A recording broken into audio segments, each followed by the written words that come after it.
오늘 주신 하나님의 말씀은 고린도전서 15장 12절에서 34절 말씀입니다. 그리스도께서 죽은 자 가운데서 다시 살아나셨다 전파되었거늘 너희 중에서 어떤 사람들은 어찌하여 죽은 자 가운데서 부활이 없다 하느냐. 만일 죽은 자의 부활이 없으면 그리스도도 다시 살아나지 못하셨으리라. 그리스도께서 만일 다시 살아나지 못하셨으면 우리가 전파하는 것도 헛것이요 또 너희 믿음도 헛것이며 또 우리가 하나님의 거짓 증인으로 발견되리니 우리가 하나님이 그리스도를 다시 살리셨다고 증언하였습니다. 만일 죽은 자가 다시 살아나는 일이 없으면 하나님이 그리스도를 다시 살리지 아니하셨으리라. 만일 죽은 자가 다시 살아나는 일이 없으면 그리스도도 다시 살아나신 일이 없었을 터이요 그리스도께서 다시 살아나신 일이 없으면 너희의 믿음도 헛되고 너희가 여전히 죄 가운데 있을 것이요 또한 그리스도 안에서 잠자는 자도 망하였으리니 그리스도 안에서 우리가 바라는 것이 다만 이 세상의 삶뿐이며 모든 사람 가운데 우리가 더욱 불쌍한 자이리라. 그러나 이제 그리스도께서 죽은 자 가운데서 다시 살아나사 잠자는 자들의 첫 열매가 되셨도다. 사람이 한 사람으로 말미암았으니 죽은 자의 부활도 한 사람으로 말미암도다. 아담 안에서 모든 사람이 죽은 것 같이 그리스도 안에서 모든 사람이 삶을 얻으리라. 그러나 각각 자기 차례대로 되리니 먼저는 첫 열매인 그리스도요 다음에는 그가 강림하실 때에 그리스도에게 속한 자요 그 후에는 마지막이니 그가 모든 통치와 모든 권세와 능력을 멸하시고 나라를 아버지 하나님께 바칠 때라. 그가 모든 원수를 그 발 아래에 둘 때까지 반드시 왕노릇 하시리니 맨 나중에 멸망받을 원수는 사망이니라. 만물을 그의 발 아래에 두셨다 하였으니 만물을 아래에 둔다 말씀하실 때에 만물을 그의 아래에 두시니까 그 중에 들지 아니한 것이 분명하도다. 만물을 그에게 복종하게 하실 때에는 아들 자신도 그때의 만물을 자기에게 복종하게 하신 이에게 복종하게 되리니 이는 하나님이 만유의 주로서 만유 안에 계시려 하심이라. 도무지 다시 살아나지 못하며 죽은 자들을 위하여 세례를 받는 자들이 무엇을 하겠느냐. 어찌하여 그들을 위하여 세례를 받느냐. 또 어찌하여 우리가 언제나 위협을 무릅쓰리요. 형제들아 내가 그리스도 예수 우리 주 안에서 가진 바 너희에 대한 나의 자랑을 두고 단언하노니 나는 날마다 죽노라. 내가 사람의 방법으로 에베소에서 맹수와 더불어 싸웠다면 내게 무슨 유익이 있으리요. 죽은 자가 다시 살아나지 못한다면 내일 죽을 터이니 먹고 마시자 하리라. 속지 말라. 악한 동물들은 선한 행실을 더럽히나니 깨어 의를 행하고 죄를 짓지 말라. 하나님을 알지 못하는 자가 있기로 내가 너희를 부끄럽게 하기 위하여 말하노라. 아멘. 고린도전서 15장은 부활장이라고 불립니다. 주제가 예수 그리스도의 부활이거든요. 그래서 1절부터 11절 사이에서 사도 바울은 예수 그리스도 부활의 역사적 사실을 자기 나름대로 이야기를 했습니다. 부활하신 예수 그리스도께서 베드로를 비롯한 제자들에게 그리고 500여 형제들에게 또 예수님의 혈육에게 또 하나님의 말씀을 전하고자 하는 모든 사도들에게 심지어 예수님을 핍박하던 자기 자신 바울에게도 임하셨음을 이야기를 했습니다. 그래서 내가 나 된 것은 하나님의 은혜다 이렇게 고백했습니다. 부활하신 주님이 아니셨다면 바울은 우리가 아는 바울이 될 수 없었다는 말이죠.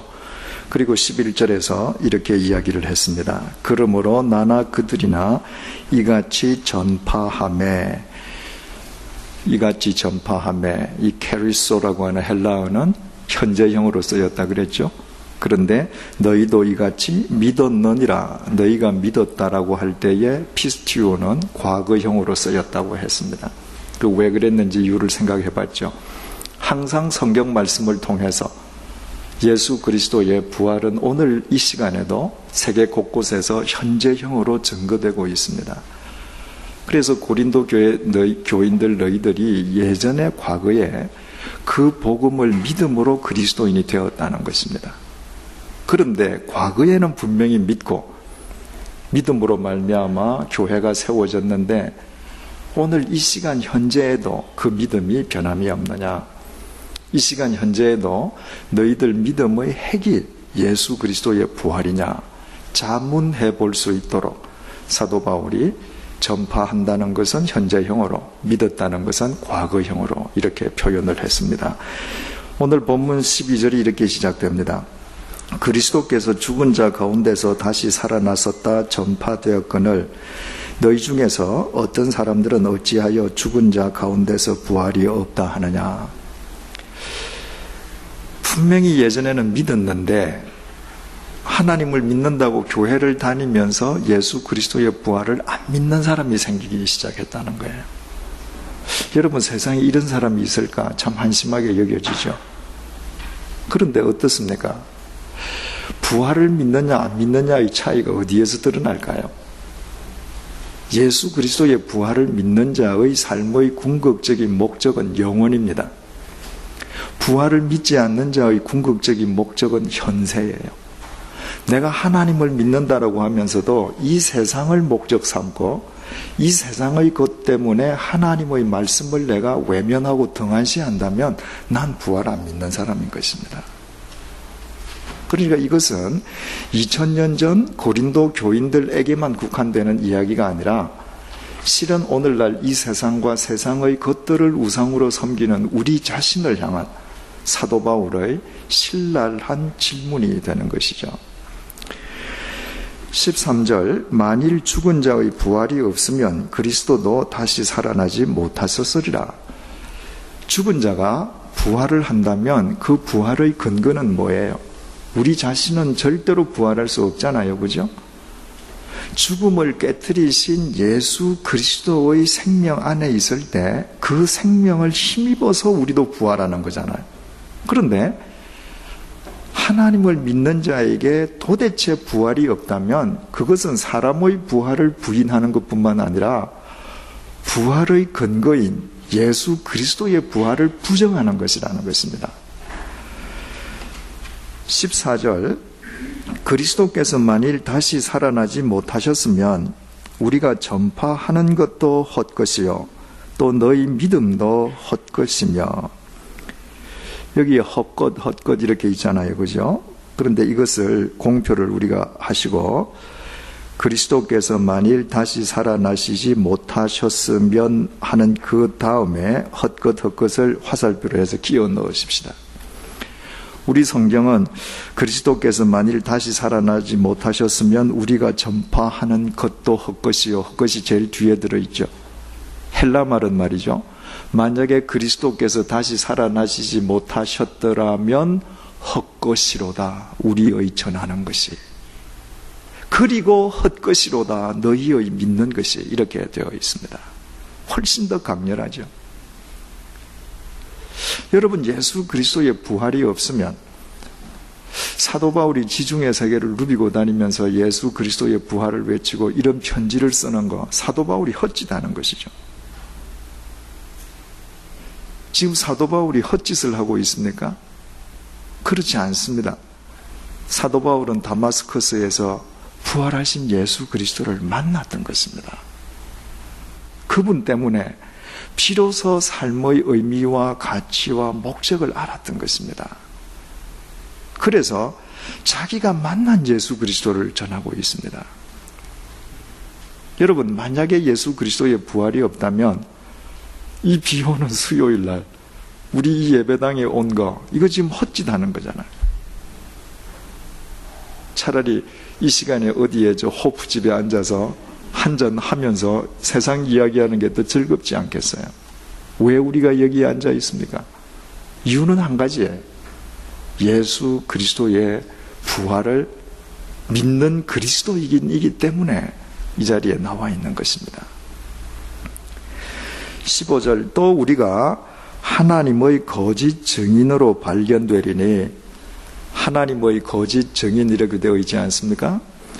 이 헬라 말로 카타투테우 이렇게 기록이 되어 있는데 그 말을 그대로 번역을 하면 하나님에게 대항하는 거짓 선지자 이 말이에요. 왜 그런가? 우리가 하나님이 그리스도를 다시 살리셨다고 증언하였습니다. 만일 죽은 자가 다시 살아나는 일이 없으면 하나님이 그리스도를 다시 살리지 아니하셨으리라. 자, 죽은 자가 부활이 없다면 부활의 근원인 예수 그리스도의 부활도 있을 수 없다고 그랬잖아요. 그런데 우리가 유대인들이 십자가에 못 박아 죽인 예수를 누가 살리셨다고 고백해요? 하나님이 살리셨다고 고백합니다. 그런데 그리스도가 부활을 안 하셨다면 결국은 하나님이 예수님을 살리신 적이 없잖아요. 하나님은 실제로 예수님을 살리신 적도 없는데 우리가 믿음을 빙자해서 하나님의 이름을 팔아서 하나님이 예수를 살리셨다고 거짓 증거하는 셈이 돼요. 그건 하나님에 대한 믿음이 아니라 하나님에 대한 대항이죠. 내가 하나님이 되어 있는 것이죠. 그러니까 그렇게 말하는 모든 그리스도인들은 다 거짓 증인에 지나지 않겠는가. 여러분, 예수 그리스도의 부활이 만약에 없다면 고린도전서 15장을 이 자리에서 여러분들에게 전하고 있는 저도 거짓말쟁이가 되잖아요.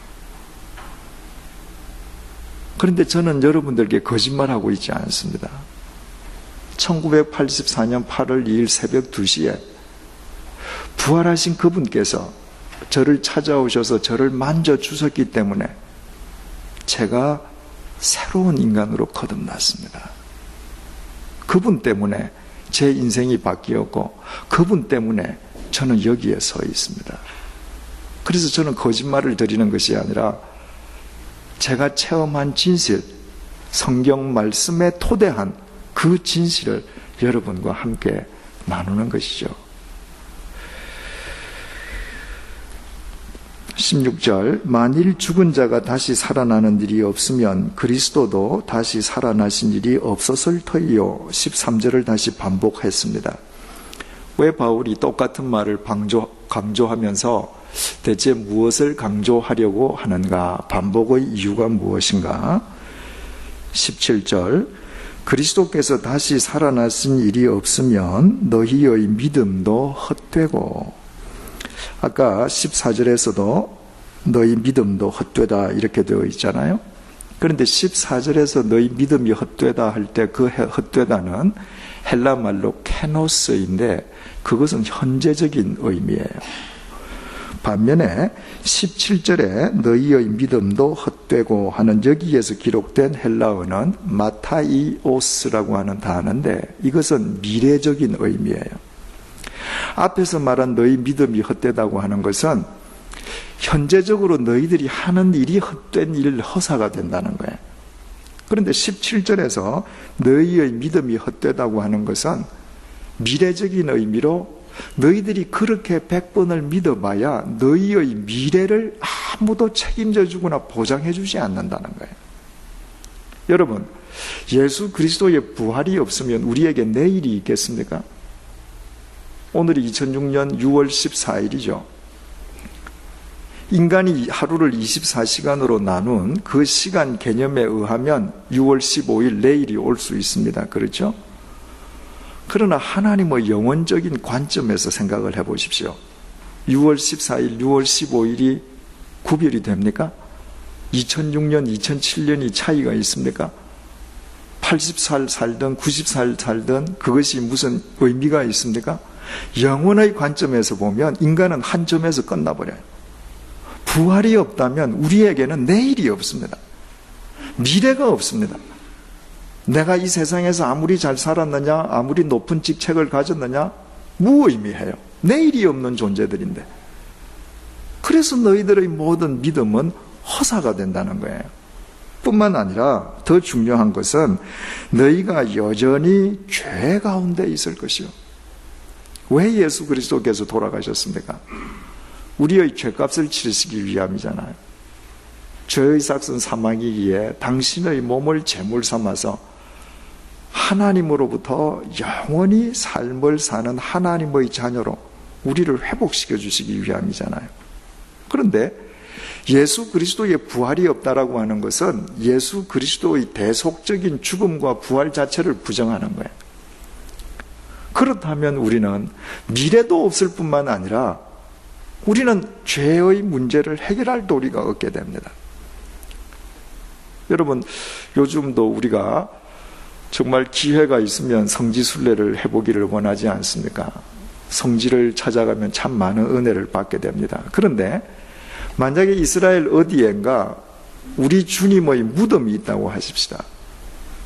그러면 2000년 동안 숱한 사람들이 아마 어떤 왕릉보다 더 크게 만들어 뒀겠죠.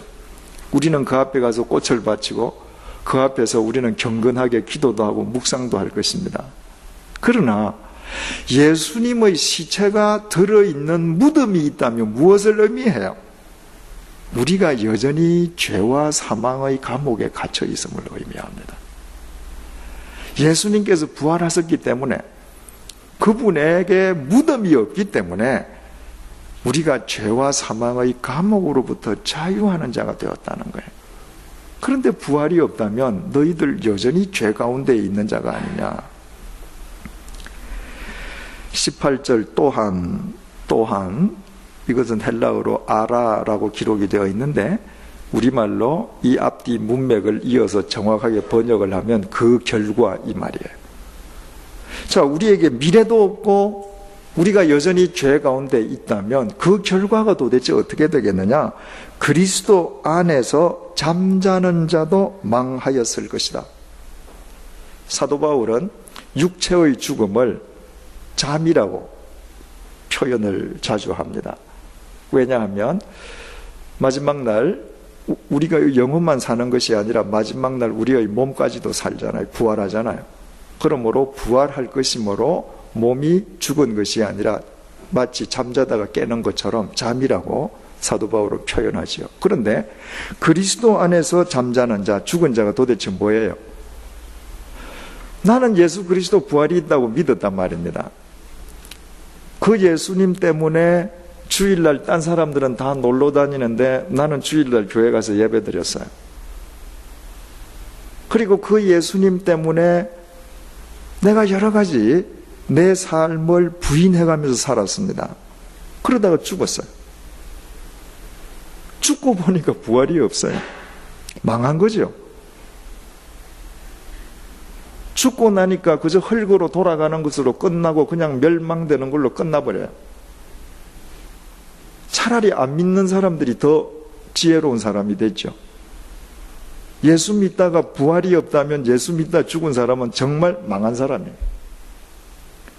기회가 있을 때 차라리 좀 더 노는 게 낫죠. 19절 만일 그리스도 안에서 우리가 바라는 것이 다만 이 세상의 삶뿐이면 모든 사람 가운데 우리가 더욱 불쌍한 자이리라. 그렇지 않습니까? 부활이 없다면 세상에 우리보다 더 불쌍한 사람이 어디에 있겠어요? 왜 그렇습니까? 우리는 예수 그리스도의 부활을 믿고 내세를 믿는 사람들이기 때문에 이 세상에서 하고 싶은 것 중에 자발적으로 하지 않는 것들이 많습니다. 내가 굉장히 가보고 싶고 호기심이 발동되는 곳이 많지만 안 가는 곳이 많아요. 내가 내 손 안에 한번 넣고 싶지만 예수님 때문에 내가 손도 대지 않는 것들이 많아요. 왜? 그리스도인들은 구별된 삶을 사는 것이거든요. 그런데 예수 부활도 없는데 죽으면 망하는 것은 똑같은데 이 땅에서 살아가면서 계속 자기를 구별해간다. 세상에 그보다 불쌍한 인간이 어디 있어요? 그건 그야말로 자기 기만이요, 자기 최면에 지나지 않는 것이죠. 20절이 그러나 이렇게 시작합니다. 공표를 하십시다. 그러나 뭐죠? 반전의 접속사입니다. 그죠? 앞에 있는 내용 그 아니라는 거예요. 그러나 이제 그리스도께서 죽은 자 가운데서 다시 살아나사 잠자는 자들의 첫 열매가 되셨도다. 우리는 절대 불쌍한 자 아니라는 거예요. 우리가 믿는 것, 전파하는 것 절대로 헛된 일이 아니라는 거예요. 왜? 예수 그리스도께서 죽음을 깨뜨리시고 부활하심으로 잠자는 자, 죽은 자들의 첫 열매가 되셨다. 성경에서 첫 열매라고 하는 용어는 굉장히 중요합니다. 하나님께서 모세오경을 통해서 이스라엘 백성들에게 계속 너희들의 첫 열매를 바치라고 그러시잖아요. 너희 첫 소산을 바치라고 그러시잖아요. 그죠? 왜 그렇습니까? 첫 열매는 그 이후에 이어지는 모든 열매의 대표예요. 첫 열매는 첫 열매로 끝나는 것이 아니라 그 이후에 이어지는 모든 열매의 질과 의미와 가치와 수준을 뜻하는 것입니다. 그래서 항상 내가 첫 열매를 하나님께 정성스럽게 바친다라고 하는 것은 내게 주어지는 모든 열매를 내가 하나님께 바치는 이런 마음으로 관리하겠다는 뜻이 되잖아요. 마찬가지로 예수 그리스도께서 죽음을 깨뜨리심으로 부활의 첫 열매가 되셨다고 하는 것은 예수 그리스도 안에서 주님을 믿는 우리 모두도 그와 똑같은 부활의 열매를 결실할 수 있음을 그분이 보여주셨다는 거예요. 21절 사망이 한 사람으로 말미암았으니 죽은 자의 부활도 한 사람으로 말미암는도다. 사망이 한 사람으로 왔다.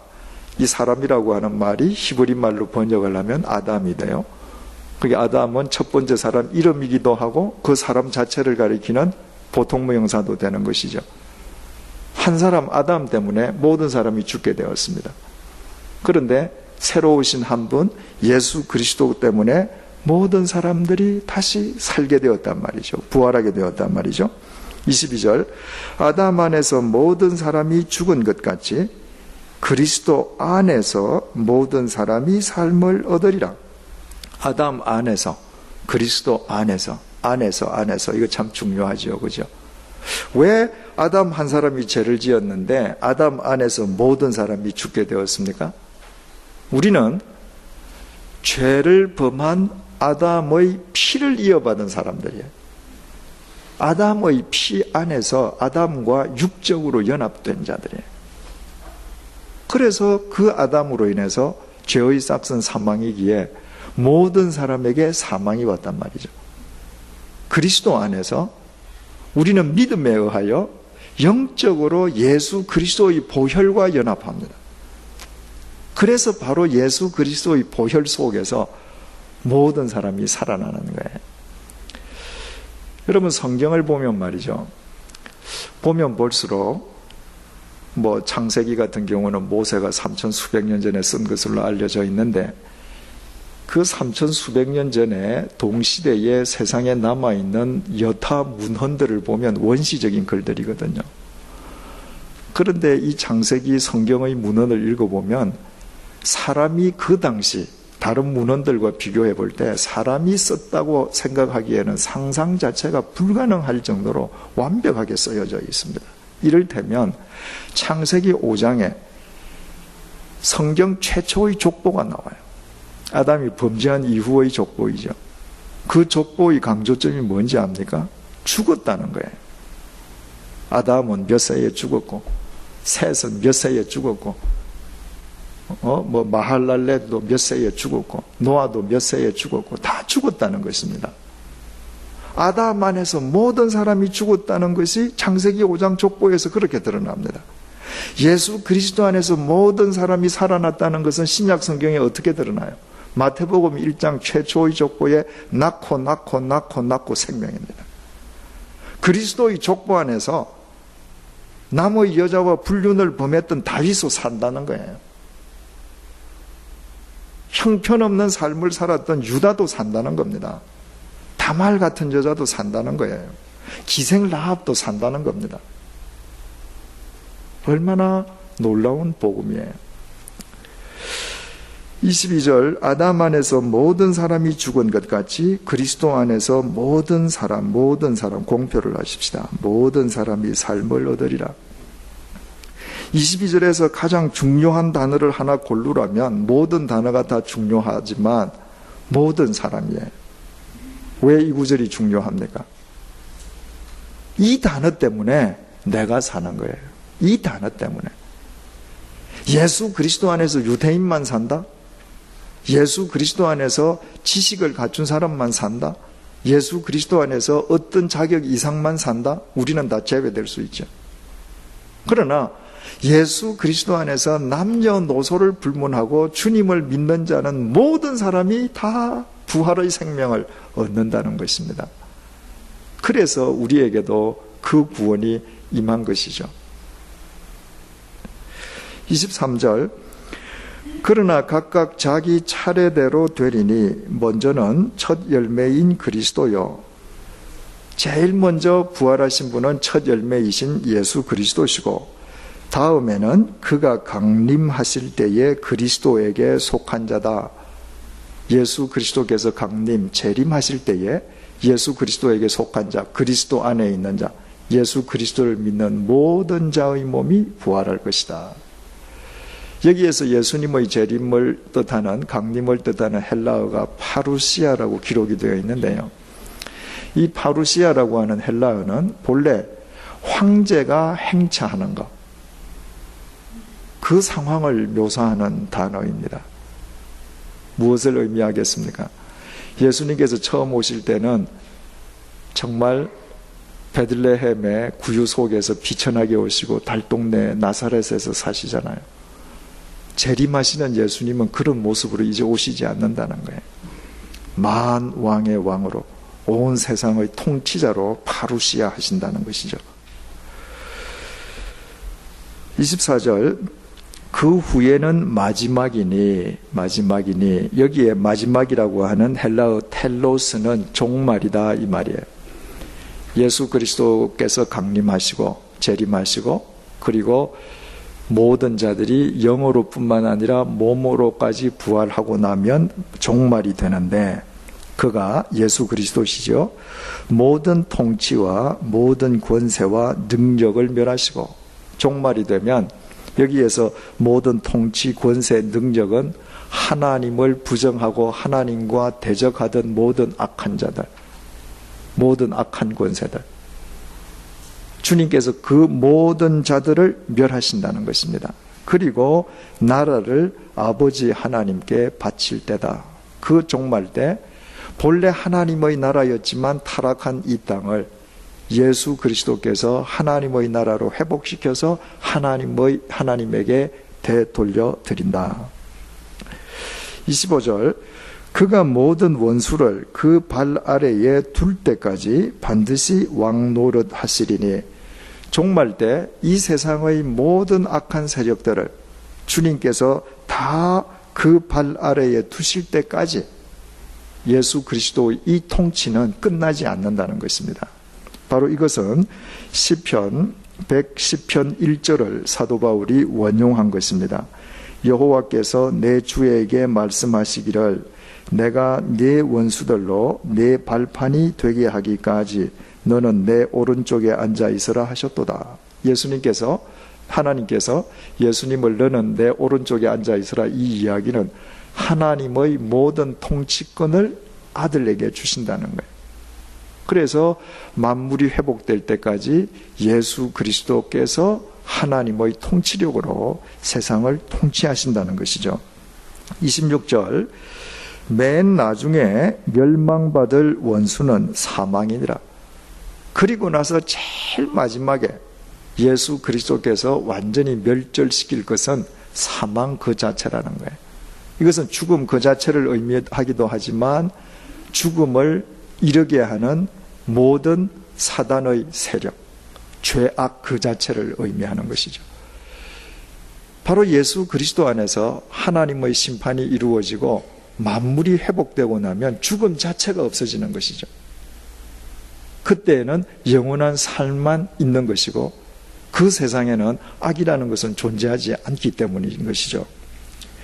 27절 만물을 그의 발 아래 두셨다 하셨으니 그의 발은 예수 그리스도시죠. 예수 그리스도의 발 아래 두셨다 하셨으니 만물을 아래에 둔다 말씀하실 때에 만물을 그의 아래에 두시니는 누구시죠? 하나님이시죠. 하나님은 그 중에 들지 아니한 것이 분명하도다. 아까 시편 110편 말씀에 하나님께서 만물을 그의 발 아래 두신다 말씀하셨거든요. 그럼 하나님께서 만물을 예수님의 발 아래에 두신다면 만물을 예수님의 발 아래에 두시는 하나님은 예수님의 발 아래에 안 들어가는 거잖아요. 무슨 말인지 이해가 되셨죠? 이 탁자 위에 여러 가지 물건이 많이 있는데 이 물건을 제가 들어서 제 발 아래에다가 제가 놓습니다. 그러면 물건만 놓는 것이지 이 물건을 제 발 아래에 넣는 제 자신이 제 발 아래에 들어가는 건 아니란 말이죠. 28절 만물을 그에게 복종하게 하실 때에는 아들 자신도 그때에 만물을 자기에게 복종하게 하신 이에게 복종하게 되리니 하나님께서 만물을 예수 그리스도에게 복종하게 하실 그때에는 예수 그리스도 또한 하나님에게 복종하게 되신다. 이것은 말이죠, 예수 그리스도 성자 하나님께서 성부 하나님보다 존재적으로 열등하거나 성자 하나님께서 존재적으로 성부 하나님께 종속되어 있다, 이런 의미가 아니라 삼위일체 하나님의 본체는 똑같으시고 존재는 동일하시지만 삼위일체 하나님의 경륜, 역할이 다르다는 것을 지금 가르쳐 주는 거예요. 이는 하나님이 만유의 주로서 만유 안에 계시려 하심이라. 자, 하나님은 만유의 주세요. 만물을 창조하신 주님이세요. 제가 종이로 무슨 공작을 만들었다. 그러면 제가 만든 이 공작품이 저한테 속한 것이지 제가 공작품에게 속한 건 절대 아니죠. 그러니까 하나님께서 만물을 만드셨다는 것은 만물을 초월하시는 분이세요. 그런데 그 하나님은 어떤 분이신가? 또 만유 안에 계셔요. 하나님은 만물을 초월하시는 분일 뿐만 아니라 만물 안에 내재해 계셔요. 우리 한 사람 한 사람 안에 내재해 계셔요. 지금 바울은 마지막 날 예수 그리스도 안에서 심판을 통해서 만물을 회복하시는 하나님 아버지의 절대 주권을 이야기하고 있어요. 그럼 우리가 금방 질문이 제기되죠. 아니, 느닷없이 예수 그리스도의 부활을 이야기하던 바울이 왜 이렇게 심판, 종말, 하나님의 회복, 주권 이런 걸 왜 이야기하는가? 예수 그리스도의 부활을 믿지 않는다는 것은 예수 그리스도 안에서 심판을 통해서 만물을 회복하시는 하나님의 주권을 믿지 않는 것이라는 이야기를 해주기 위함인 거예요. 여러분, 우리가 서두에 말씀드린 것 같이 예수님을 믿는다라고 하면서 실제로 예수 그리스도의 부활 자체가 우리의 신앙의 목표가 아니다라고 가정을 해보십시다. 그때는 어쩔 수 없이 우리는 이 세상의 것을 목표로 살게 되죠. 이 세상의 것이 우상이 되는 것이죠. 그죠? 그건 뭘 의미하는 거예요? 예수 그리스도 안에서 만물을 회복하시는 하나님의 심판을 안 믿는 겁니다. 그리스도의 부활을 믿는다는 것은 그리스도 안에 있는 하나님의 심판과 만물의 회복과 직결되는 것이거든요. 그러면 부활을 안 믿는 자가 만물을 회복하시는 하나님의 심판을 안 믿는데 그 사람이 아무리 하나님을 믿는다 한들 바른 삶을 살 수 있겠느냐? 바울은 이걸 묻고 있는 것입니다. 우리 2주 전에 주일 난제배 시간을 통해서 함께 생각해 보지 않았습니까? 하나님께서는 예수 그리스도 안에서 심판을 통해서 만물을 회복하시는데 하나님의 심판이 믿지 않는 자에게는 멸망을 의미하지만 믿는 자에게는 뭐라고요? 하나님의 상급이에요. 그죠? 하나님의 상급은 뭐라고요? 심은 것을 심은 대로 심은 만큼 거두게 하시는 거예요. 내가 예수 그리스도의 부활에 관심이 없다면 결국은 이 하나님의 셈법에 내가 관심이 없는 거예요. 내가 지금 무엇을 심어야 영원하신 하나님 나라에서 내가 열매를 거둘 것인가를 생각하지 않기 때문에 결국은 이 세상의 삶에서 구별되기 어렵게 되는 것이죠. 사도 바울이 가이사랴 감옥에 갇혀 있을 때 벨릭스 총독이 사도 바울의 소문을 들었습니다. 그래서 야 바울아, 너 나와봐라. 너 나한테 예수 그리스도를 믿는 도의 요체 핵심이 뭐냐 한번 간단하게 설명을 해봐라. 그랬더니 사도 바울이 사도행전 24장에서요, 딱 세 단어로 말을 했습니다. 예수 그리스도를 믿는다는 것은 첫째, 의, 둘째, 절제, 셋째, 심판이다. 여러분, 이것이 믿음의 핵심입니다. 의는 하나님과 바른 관계 맺는 거죠.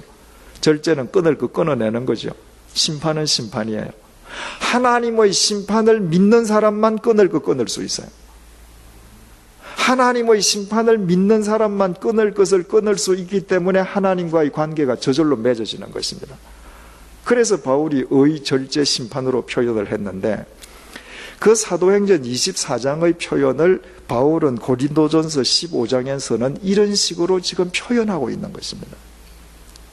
너희들이 부활을 믿지 않으면 결국 만물을 심판을 통해서 회복하시는 하나님을 믿지 않는 것인데, 그렇게 해서는 절대로 그리스도인답게 이 세상에서 뿌려야 될 바른 삶을 심을 수 없다는 것이죠. 29절, 만일 죽은 자들이 도무지 다시 살아나지 못하면 죽은 자들을 위하여 세례를 받는 자들이 무엇을 하겠느냐? 어찌하여 그들을 위하여 세례를 받느냐? 우리 구역 공부 시간 성숙자반을 통해서 사도신경을 배울 때 이 구절에 대해서 잠시 말씀드린 적이 있죠. 2000년 전 초기 그리스도인들은 복음이 전파된 지가 얼마 안 됐으니까 믿는 사람보다 믿지 않는 사람이 태반이요, 죽은 사람은 다 예수님 모르고 죽었잖아요. 그래서 그리스도인들이 죽은 사람, 예수님을 믿지 못하고 예수님 복음을 한 번도 듣지 못하고 죽은 자들을 위해서 살아있는 그리스도인들이 대신 세례를 받았단 말입니다. 내가 살아있는, 내가 죽은 자의 이름을 위해서 세례를 받으면 혹 주님께서 구원해 주시지 않을까. 사도 바울은 지금 그 말을 하는 거예요. 하면서 그 말이 맞다 틀리다고 이야기하지 않고 단지 부활을 강조하는 자기의 논증으로 그 이야기를 지금 인용하고 있습니다. 고린도 교회에서도 이런 관습이 있었다는 얘기죠. 얘들아, 너희들 한번 생각을 해봐라. 죽은 자를 위해서 세례를 받으면서 죽은 자의 부활을 안 믿는다면 이거 얼마나 모순되는 말이냐. 그렇죠? 죽은 자의 부활을 믿지 않으려면 죽은 자의 구원을 위해서 세례를 받는 관습도 없어야 될 텐데, 내가 믿어보니까 참 좋아서 죽은 자를 위해서 세례는 받으면서도 하나님을 믿는다는 그리스도인의 목표가 부활은 아니에요. 은연중에 안 믿는 거예요. 너희들 얼마나 모순된 삶을 사느냐, 이렇게 지적을 했습니다. 30절, 또 어찌하여 우리가 언제나 위험을 무릅쓰리요. 예수 그리스도의 부활이 없다면 가능한 한 안락한 삶을 살지 예수 그리스도로 인해서 주어지는 위험을 감수할 까닭이 어디에 있느냐는 거예요. 사도 바울이 얼마나 위험한 삶을 살았는지는 고린도후서 11장 24절 이하의 고백을 통해서 알 수 있습니다. 유대인들에게 40에서 하나 감한매를 5번 맞았으며 3번 태장으로 맞고 일주야를 깊은 바다에서 지냈으며 여러 번 여행하면서 강의 위험과 동족의 위험과 이방인의 위험과 시내의 위험과 광야의 위험과 바다의 위험과 거짓 형제 중의 위험을 당하고 또 수고하며 애쓰고 여러 번 자지 못하고 줄이며 목마르고 여러 번 굶고 춥고 헐벗어노라. 왜 바울이 이렇게 살았겠습니까? 부활하신 예수 그리스도 때문인 것이죠. 31절, 형제들아, 내가 그리스도 예수 우리 주 안에서 가진 바 너희에 대한 나의 자랑을 두고 단언하노니 나는 날마다 죽노라. 바울의 자랑이라는 말이 먼저 나오니까 아주 바울이 자기를 과시하는 것처럼 보이기가 쉬워요, 그죠? 그런데 제일 뒤에 나는 날마다 죽노라, 이걸 공표를 하시고 이거를 31절 형제들아 그 앞으로 화살표로 옮겨 놓으십시다. 헬라어 원문에는 이 말이 제일 먼저 나옵니다. 헬라어 원문의 순서를 정확하게 하면 날마다 나는 죽는다, 이렇게 시작돼요. 그리고 그리스도 예수 우리 주 안에서 가진 바 너희에 대한 자랑을 두고 내가 단언할 수 있는 이야기는 이것밖에 없다는 거예요. 나는 매일 죽어요. 왜 매일 죽어요? 부활하신 예수 그리스도를 믿기 때문에 나를 죽이면 죽일수록 영혼의 씨앗을 뿌릴 수 있고, 부활하신 예수 그리스도 안에서 그 열매를 거두게 될 줄을 믿기 때문에 내가 죽는 것입니다. 굉장히 역설적인 얘기죠. 내가 죽는다는 것은 사는 것이다 이 말이에요. 내가 죽으면 사는 것입니다. 내가 죽으면 영원한 그 열매를 거두는 것입니다. 그러나 내가 살고 싶어서 살면 살수록 사실은 나는 헛 인생을 사는 꼴이 되는 것이죠. 32절, 내가 사람의 방법으로 에베소에서 맹수와 더불어 싸웠다면 내게 무슨 유익이 있으리요? 지금 에베소에서 맹수와 더불어 싸웠다면 이렇게 되어 있는데, 사도 바울은 3차 선교 여행 도중에 에베소에서 3년 동안 체류했습니다. 그 3년 체류하는 동안에 바로 지금 고린도전서를 쓴 겁니다. 그런데 사도 바울이 내가 에베소에서 맹수와 싸웠다 이렇게 표현을 했습니다. 이 당시에 그 원형극장에서 맹수와 이 격투사들 싸움을 붙이잖아요, 그죠? 그 다음에 제수들도 맹수의 밥이 되게 하고, 네로가 그 기독교인들을 핍박할 때는 예수 믿는 사람들 다 원형극장에 던져서 사자의 밥이 되게 하지 않았습니까? 그런데 사도 바울이 에베소에 있을 때는 네로의 박해가 시작되기 전이죠.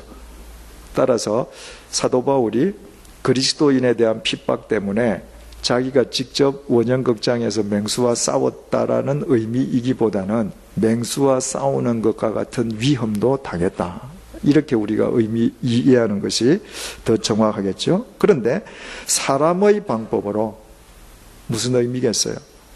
내가 내 인간 욕심대로 살다가 그런 위험을 당했다면 그 내게 무슨 유익이 있느냐는 거예요.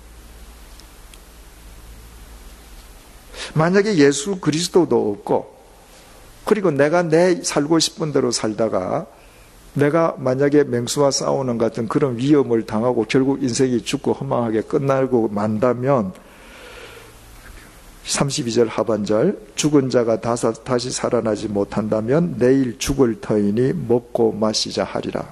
캐세라 세라 살자. 그렇죠. 정말 아까도 말씀드렸듯이 죽은 자가 다시 살아나지 못하고 우리가 의식하든 의식하지 않든 우리 신앙의 목표가 예수 그리스도의 부활이 아니라면 먹고 마시는 삶이 훨씬 지혜로운 겁니다. 저도 예전에 놀던 가락이 있거든요. 그게 지금이라도 놀라면 저 누구보다도 잘 놀 자신이 있습니다. 그 왜 안 노는가? 이유는 한 가지죠. 그분을 믿기 때문이고, 그분의 부활, 영원한 삶, 그분의 심판, 상급을 믿기 때문입니다. 33절, 속지 말라. 악한 동무들은 선한 행실을 더럽히나니. 여기에 속지 말라, 이 헬라 말이 현재형, 명령형으로 쓰여 있는데요. 헬라 말의 현재형은 문법적으로 그 행위가 한 번으로 끝나는 것이 아니라 행위가 계속되는 형태입니다. 그래서 속지 말라는 것은 한 번 속지 말라는 말이 아니라 계속해서 속지 말라는 거예요. 의역을 한다면 세상은 끊임없이 너를 속이려 한다. 그러므로 계속 속지 마라. 악한 동무들은 선한 행실을 더럽힌다. 그럼 누구에게 속지 말라는 말이고 악한 동무들이라는 건 도대체 뭘 의미하는 거겠습니까? 우리의 생이 이 세상뿐이라면 그 사람은 악한 사람이라는 거예요. 그 사람은 하나님 앞에서 의로운 삶을 살 수가 없는 사람이에요. 그런 말에 속지 말라는 거예요. 그런 사람은 선한 행실을 더럽힌다. 왜? 구별된 삶이 있을 수 없잖아요. 우리가 아무리 교회를 열심히 다니고 봉사를 열심히 한다 할지라도 우리 신앙의 목표가 예수 그리스도의 부활이 아닐 때에 하나님 보시기에 우리의 행실은 악할 수 있는 것이죠. 34절, 깨어 의를 행하고 죄를 짓지 말라. 깨어, 이 깨어라는 것은 술 취한 상태에서 깨어나라, 그런 의미예요. 그러니까 정신없이 몽롱하게 생각 없이 비몽사몽 살지 말고 분명한 의식을 가지고 의를 행하고 죄를 짓지 말라. 왜요? 예수 그리스도의 부활을 믿는다는 것은 바로 예수 그리스도의 심판을 통해서 만물을 회복하시는 하나님의 주권을 믿는 것이므로 내가 참된 열매를 거두기 위해서는 참된 것을 지금 심어야 되고 의를 행해야 되고, 악한 열매를 거두지 않기 위해서는 악한 것을 심지 않기 위해서 죄를 범치 말아야 되는 것이죠. 하나님을 알지 못하는 자가 있기로 내가 너희를 부끄럽게 하기 위하여 말하노라. 4장 14절에 바울이 말하기를 내가 이 말을 하는 것은 너희를 부끄럽게 하려고 함이 아니다. 거기에서는 부끄럽게 하려고 하지 않는다라고 말을 했는데, 지금 바울은 이 말을 할 때에는 내가 이 말을 하는 이유는 너희들을 부끄럽게 해주기 위함이다. 왜냐하면 너희들 중에 하나님을 믿는다면서도 하나님을 전혀 모르는 자가 있다. 그 사람들이 수치를 통해서 하나님을 바로 알았으면 좋겠다. 사장에서 편지를 쓰면서 부끄럽게 하지 않는다고 할 때 그때의 문제는 외형적인 문제예요. 죽고 사는 문제가 아니에요. 그러나 이 15장에서 너희들이 부끄러움을 느끼라고 내가 이 말을 한다라고 이야기할 때는 이건 죽고 사는 문제예요. 예수 그리스도의 부활을 알지 못하고 하나님을 알지 못하고 믿는다는 건 이건 죽는 길이란 말이죠. 정말 바르게 살기 위해서는 예수 그리스도의 부활을 믿고 뿌릴 것을 뿌리며 살아라. 정말 고린도 교인들에 대한 사도 바울의 깊은 사랑과 충정을 이 한마디에서 우리가 깨닫게 됩니다. 그렇다면 우리가 다시 11절로 되돌아가 보십시다. 그러므로 나나 그들이나 이같이 전파하매 너희도 이같이 믿었느니라. 자, 예수 그리스도의 부활과 만물을 회복하시는 하나님의 심판은 오늘도 현재형으로 진행되고 있습니다. 우리가 어떤 동기에서든 예수 그리스도의 부활, 예수 그리스도의 구원을 믿기 때문에 그리스도인이 되었습니다. 그런데 지금 현재 상태는 어떻습니까? 바로 예수 그리스도를 우리가 부활을 믿기 때문에 만물을 회복하시는 하나님의 심판을 믿고 영원한 생명을 믿고 오늘도 내가 바른 열매를 거두기 위해서 뿌려야 될 것을 뿌리고 있습니까? 아니면 부활을 믿는다고 고백은 하는데 실은 부활과는 전혀 거리가 먼 삶을 살고 있습니까? 만약 후자라면 오늘 34절을 통한 바울의 이 지적은 고린도 교회 교인을 위한 말이 아니라 우리 각자를 향한 바울의 권면이 되는 것이죠. 이 34절 말씀 앞에서 우리는 양심의 찔림을 받아야 합니다. 우리 스스로에 대해서 수치감을 느껴야 합니다. 그리고 우리가 예수 그리스도의 부활을 우리 삶의 목적으로 삼고 바른 진리의 열매를 뿌려간다면 우리 또한 사도 바울처럼 우리가 세상을 떠난 뒤에도 이 세상을 밝히는 빛의 통로가 될 수 있습니다. 우리가 위대해서가 아니라 우리가 믿는 주님께서 부활의 예수 그리스도이시기 때문입니다. 기도하겠습니다. 주님, 한 사람으로 말미암아 모든 사람이 죽은 것처럼 예수 그리스도로 말미암아 모든 사람이 삶을 얻게 되었습니다. 만약 주님께서 특정한 사람만을 살려주셨다면 우리는 결코 이 자리에 있을 수 없을 것입니다. 주님께서 주님 안에서 모든 사람을 살려주셨기에 우리 또한 그리스도인으로 하나님의 생명을 얻고 이 자리에 나올 수 있게 되었습니다.